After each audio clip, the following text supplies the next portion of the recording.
Good morning बच्चों।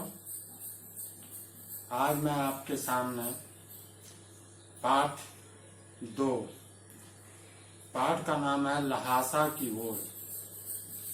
इसके लेखक हैं राहुल सांस्कृतायन। यह यात्रा वृत्तांत कहानी है। इसके अध्ययन के पहले मैं राहुल सांस्कृतायन जी का परिचय आपको बतलाना चाहूंगा।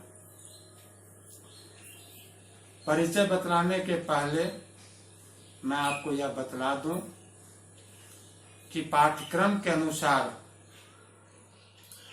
आपका पाठ्यक्रम पूर्ण हो गया है। कक्षा जांच परीक्षा मैं सोमवार अथवा बुधवार को लूंगा। इसके लिए आप मानसिक रूप से तैयार रहेंगे। प्रत्येक प्रश्न ऑब्जेक्टिव होंगे और एक एक अंक के होंगे।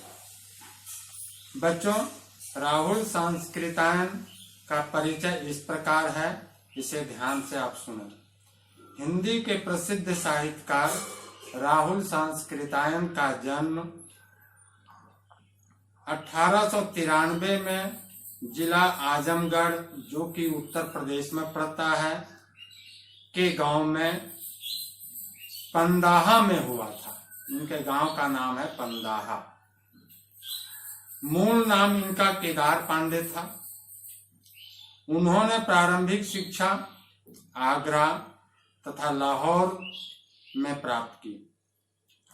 1930 ईस्वी में उन्होंने श्रीलंका जाकर बौद्ध धर्म ग्रहण किया।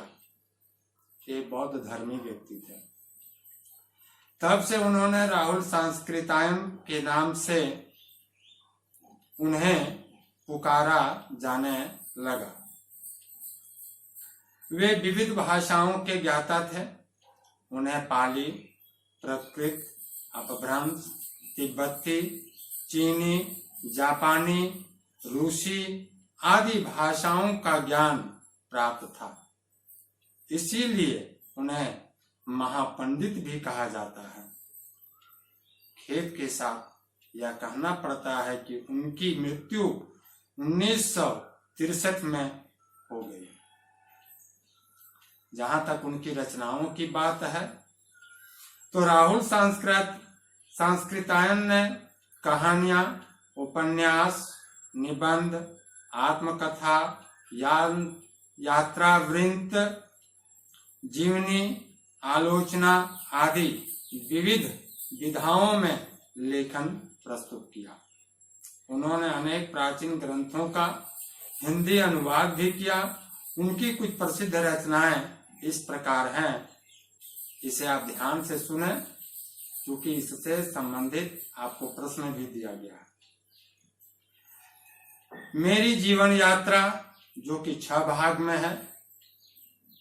दर्शन दिग्दर्शन, 22वीं सदी, बोलगा से गंगा, भागो नहीं दुनिया को बदलो, दिमागी गुलामी, घुमक्कड़, शास्त्र इत्यादि।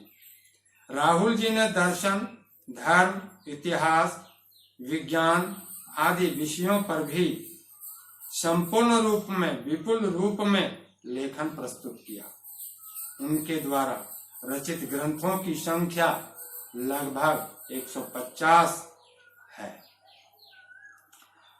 उनकी साहित्यिक विशेषताओं पर ध्यान आप दें, उनकी भाषा शैली पर ध्यान दें, तो आप पाएंगे कि राहुल सांस्कृतायन के साहित्य में जिंदा दिली और साहस के दर्शन होते हैं।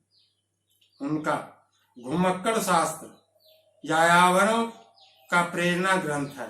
उन्होंने न केवल स्वयं जीवन भर देश विदेश की यात्राएं की, अपितु अपने साहित्य में भी उन यात्राओं का सजीव वर्णन भी किया है। उनकी यात्रा पिकनिक या मनोरंजन का शगुल मेला नहीं होती, बल्कि कठोर साधना होती है।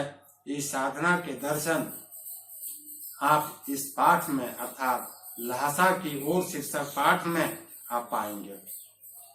इनकी भाषा शैली महापंडित राहुल सांस्कृतायन जी की भाषा पर घुमक्कड़ी का पूरा प्रभाव देखा जा सकता है। वे जहां भी यात्रा करते वहां के स्थानीय शब्दों का प्रचुर मात्रा में प्रयोग करते। सांस्कृतायन जी की भाषा शैली सामान्य रूप से वे अपने यात्रा वृंतों में सहज और स्वाभाविक रूप में करते हुए दिखाई देते हैं, अथवा उन्होंने सहज रूप में किया है। धन्यवाद। आगामी कक्षा में मैं इसी पाठ का मैं 2 भाग बनाऊंगा। प्रथम भाग का मैं आपके सामने सामान्य बातें सामान्य रूप में इन्होंने जो यात्रा के क्रम में कही हैं उन्हें मैं प्रस्तुत करूंगा। तब तक के लिए धन्यवाद और धन्यवाद।